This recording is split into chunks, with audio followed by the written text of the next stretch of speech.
All right. Good morning, good evening, good afternoon, everyone. Welcome back to Personal Productivity Simplified. I'm Coach Rai. I'm an executive coach and a tech consultant.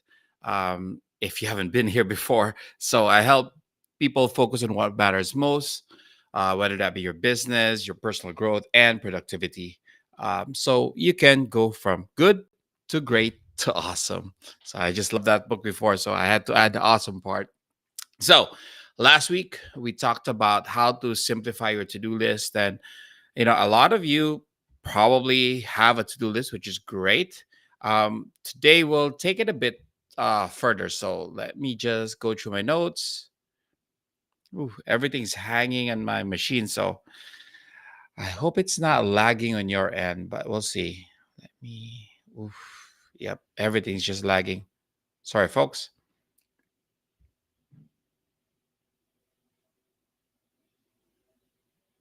I already have a basher. My goodness, look at this. I don't know who this is. I know who this guy is, but hey, thanks for watching anyway. Who cares? All right. Hmm. This is yep. Everything's really slow on my end. Okay, so anyway, like I said last week, we talked about simplifying your to-do list. Today, we'll talk about time blocking. So mastering time blocking. I don't know if you guys have heard of this, but it's really one of the best tools that I've used to bring focus and calm into my day. All right. So I think the first question I want to ask for people is, and this will let you know if you need to understand time blocking, is have you ever looked at the clock and realized it's already what 4:30 p.m. and thought, where the heck did time go? What did I even get done today? Okay. So that has happened to me a lot of times. I feel super busy all day, answering messages, jumping from one thing to another. Let me just fix my screen. Yep. Jumping from one screen to another, but not really moving anything forward. And that's when I discovered time blocking, and I've been using it ever since. I'll give you an example later of how I actually use it. So, are you ready? All right. So, time to unleash those superpowers. So, first things first, let's talk about what is time blocking. Not sure if anybody has heard of this, but um, it's very simple. For time blocking means you're not just making a list, but you give each task a place in your day. More importantly, in your calendar. Okay, it's just not working correctly. Okay, Jay Smith, not sure what you need help with, but yeah, send me a PM, man. If it's about time blocking, then listen in. All right. So the way I see this, it's more about creating appointments with yourself. Not sure if that makes sense. Because you know how people block off time from your calendar for meetings? Well, what's actually happening is you're giving them control of your time. You're letting people, I guess, manage your time. Okay. And by doing time blocking, what you do is you block off chunks of time for all types of work, not just meetings. That way, you can have blocks for deep focus, you can have blocks for admin tasks. And what I love the most is you can even block time for breaks. Okay. Because here's the, but just one thing to remember, it's not about planning for every minute. I know there's this famous thing with Elon Musk saying he blocks his calendar 5 minutes at a time. Let's not get too crazy yet. Okay.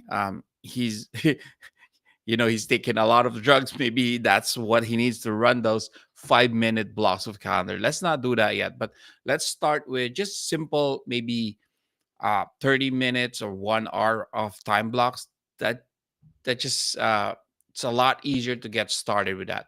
Personally, I've gone into 15-minute blocks, but yeah, 30 minutes, 1 hour should be fine. Okay, so let me see if I can actually share an example. But again, my machine is just so slow today.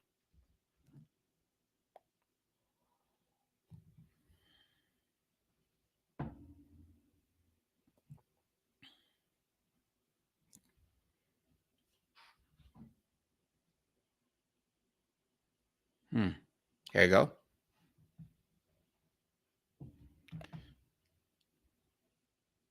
I may have to. There you go. Again, this is an example, folks. So, don't get too.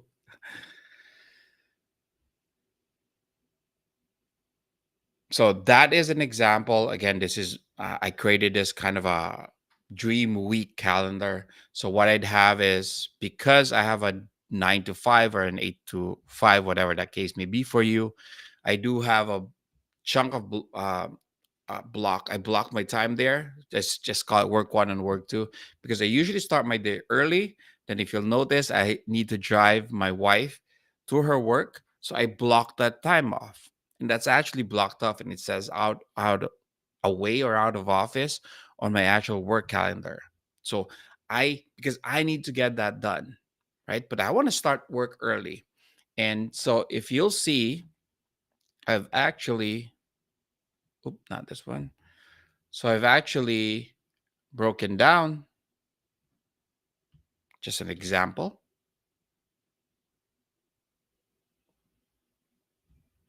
right? For Monday, if you'll notice this again, this is just an example. I do my email first thing in the morning. People don't like that, but that's me because I've already done my day the night before, or in this case, if it's a Monday, the Friday before. I've already scheduled all the things that I need to do, so I'm okay checking my schedule, checking my email. I'm sorry, first thing in the morning, right? Just in case I missed anything, and so I have all these other things blocked. I manage a team of testers who are in different uh, teams, sub teams, right? So I have to be in those scrum meetings, they call it. And so with that, I make sure I have that scheduled. Those are meetings I need to get to. Well, sometimes I skip them depending on other priorities. But then I would also block time, let's say here at 11 o'clock. You'll notice I block that time for to work on performance testing, just coding or whatnot, right? So this is how I block my time. It's not about having a perfect day, but it does give me structure and fewer decisions to make. Right. So let me stop sharing, and I'm probably gonna have to close that. Stop sharing screen because oh man, that's taking a lot of. Hmm, let's go back. Okay, I have to close some windows. My PC is just hanging like crazy.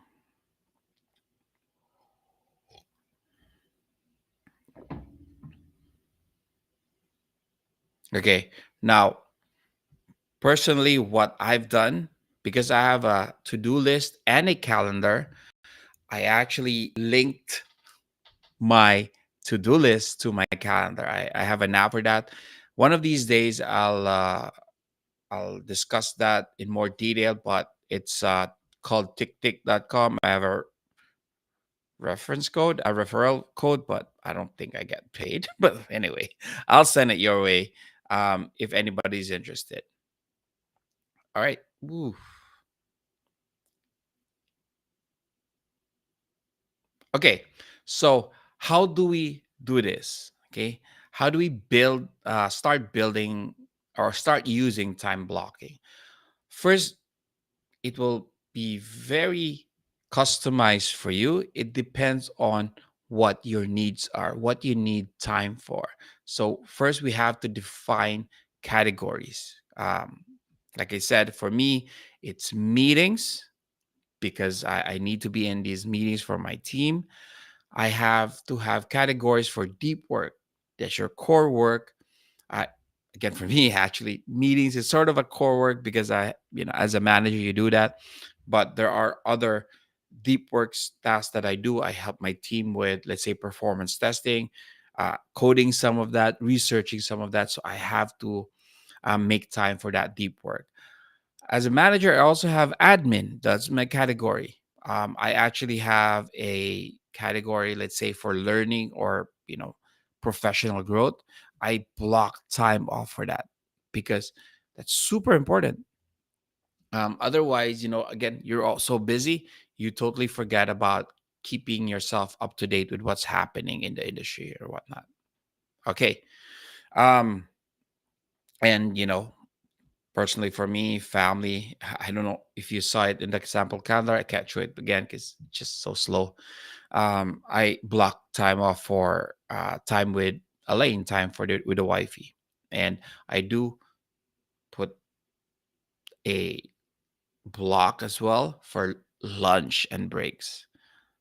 Okay.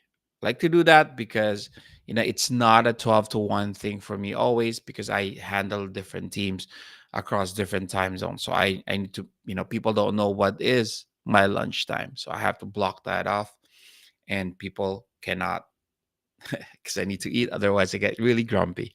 Okay. So again, it all depends for you what your categories are. If you're working a 9 to 5, your deep work might be your main job responsibilities. If you're a business owner, it could be a client work or marketing. Um, if you are doing side hustles, you might have two kinds of deep works: one for your main job and one for your side hustle or your freelancing activity, whatever the case may be. All right. So if you have any questions about that, please let me know. Um, and so let's go to the next one. We'll have to then go with your fixed commitments. What are your non negotiables? For me, like I said, some of those scrums are non negotiables. There are scrums that I can miss, but there are some uh, team meetings that I cannot miss. So I have that block there. I color my calendar just to make it easy for me to know, hey, that's a red. I need to be there. Right. School pickups, if you're parents, for me, it's driving the wife um, to her work, and then later at the end of the day from her work. I have so you it all depends on what is a non-negotiable for you. So get those in, because that's going to be your foundation. That's going to be how you I guess that's where the rest of your time blocking revolves. Okay. So if you have any questions on that, again, let me know. So next is we then add the blocks. This is the time blocking. We decide, when are you most focused? Are you more focused morning, late evening? Personally, that's why I do email in the morning, because usually I just want to just skim through things. I'm not ready yet to work on those that early in the morning. And so you have to understand yourself when you are more focused, and then you want to block your most important task there. So again, right? I have a 9 to 5. I have a um, uh, other business ventures that I'm getting to. So I do have different blocks of when I like to do the deep work that I have to do. So for my main job, I like to do it. Um, this is weird because a lot of people avoid this, but it's after lunch is when I like it the most to block that time. And usually a lot of people don't really block meetings, so works perfectly for me. Okay. So again, block your most important tasks there, right? Not the non-negotiables. You go around the non-negotiables. You put your task around it. So for example, um, I think for me, I also like to block, because I have my side hustle. You don't have to do this. You don't have to work on the weekends if you don't want to. But I block my Saturday mornings for this, for the live streaming, because I hopefully it helps me improve my communication skills. But also, I block a bit of time after this to get to do some deep work planning for the launch of a website, or updating my website, or even up launching my coaching business. So, because I need to relaunch it here in Canada, that's not going to come soon. It's going to come really slow because I still need to take care of my paperwork here. But yeah, again, I'm blocking time to slowly get things done. Yeah. So even if I block that just for Saturdays, that's okay. I need to keep that block sacred. So you don't have to have time blocks like a daily time block. No, start with a week too. Like really start slow and really get that habit going for you. Okay. Um, so if you're watching and this is something useful for you, let me know. I'd be interested. I love talking about time blocking. It has really helped me a lot. I think one of the last things that I want people to be aware of about time blocking is to just add buffers, right? This is where a lot of people mess up, and this is actually where I mess up. Yeah, right. I what I did was I stacked things back to back, and then at the end of the day, I'm like, oh, I'm always behind. I didn't get to that task that I time blocked for. Okay, so I'd say leave maybe 15-30 minutes between blocks, because there will always be times where you either get into a flow and cannot complete one block, right? So you overflow. That's fine.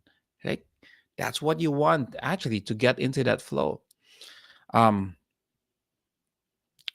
Another thing could be, well, things will come in. I'll talk about that in a bit. So, but what's important in creating these buffers is that it just gives your day breathing room. It allows us to pull something in. And let me tell you, it's a lot easier to pull something in than to pull something out, because there's a lot more decision making in pulling something in, or pulling something out. I'm sorry. Right. And also, it can lead to frustration when you have to pull something out. Okay. Um,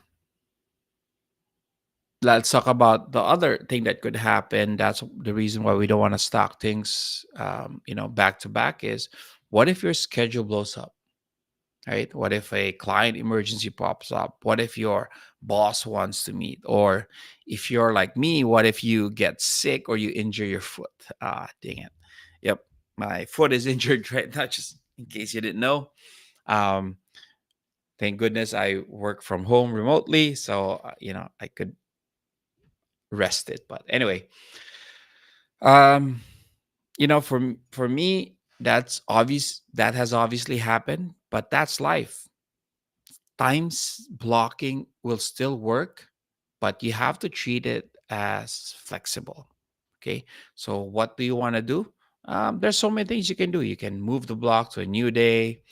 You can shrink it, right, for that day, and split it from 2 hours, let's say, to multiple 30 minutes or whatnot. Sometimes I skip it, and I go, it actually allows me to reprioritize the work, move it back to my tasks. I backlog of tasks. So one thing to remember is time blocking isn't about perfection. It's really about intention. It's You still have control even when things start to shift. So you have to have this mindset so that you don't get frustrated.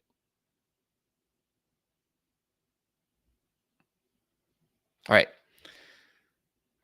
So let's review. Let's do a quick review. Time blocking helps you focus and protects your energy, right? So it's super, for me, it's been super useful. And that's why I can talk for hours about this, and really love helping people get started with time blocking. Hmm. Oh my. Another next up is you create blocks for the types of work in your life as well as personal time. You also want to start with what's fixed, right? What are the non negotiables? And then you add your task, you add your other priorities. Um, Also, just a quick reminder to always leave space to breathe so that you don't get frustrated when things move. And when they do, when things change, you just adjust. You know, you have that structure and you can get to it soon rather than be frustrated and end up, I guess, being doing nothing. Okay, so when you start to have that structure of time blocking, you're able to now adjust your life and really that will help you adjust to what life throws at you.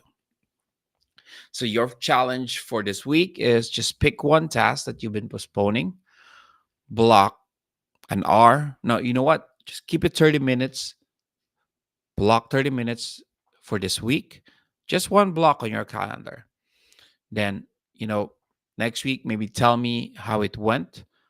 Did that work for you? Just using that time block of 30 minutes to get that done. Okay. Um, that's really it for this episode. Next week, we'll dive into habits that actually stick to help you build routines that support your blocks, your time blocks, and your goals. Thank you for joining me. I'll see you next time. Cheers.